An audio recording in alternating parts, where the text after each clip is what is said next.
Bismillahirrahmanirrahim. Assalamualaikum sahabat-sahabat TZ dan juga sahabat-sahabat Top Point Binary Consultant. Kursus pelaksanaan pengurusan OSH balastik melalui OSHCO Safety Committee akan diadakan pada minggu kedua setiap bulan sepanjang tahun 2025 secara online. OSHBA ada HRDF dan juga ada 10 CEP jalankan minggu kedua setiap bulan setiap hari Isnin dan Selasa. CJ Digital akan kami keluarkan. Maklumat lanjut boleh hubungi TZ ataupun syarikat di 013-397-4794. Antara objektif kursus yang akan kita capai dalam topik OSH balastik adalah pertama, memahami fungsi dan tanggungjawab OSHCO. Kedua, memahami kandungan dan juga peraturan Jawatan Kuasa Keselamatan dan Kesihatan Pekerjaan Safety Committee Regulation 1996.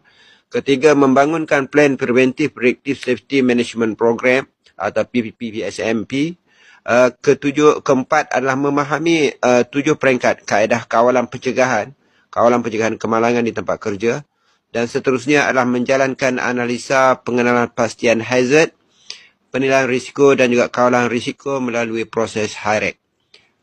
Tenaga pengajar adalah saya, Tuan Zamri daripada Top Point Binary Consultant. Sahabat-sahabat yang berminat boleh WhatsApp kepada TZ 013-397-4794, ada 10 CEP dan juga ada HRDF. Yang berminat boleh WhatsApp. Kita ada setiap minggu kedua setiap bulan. Okey. Assalamualaikum.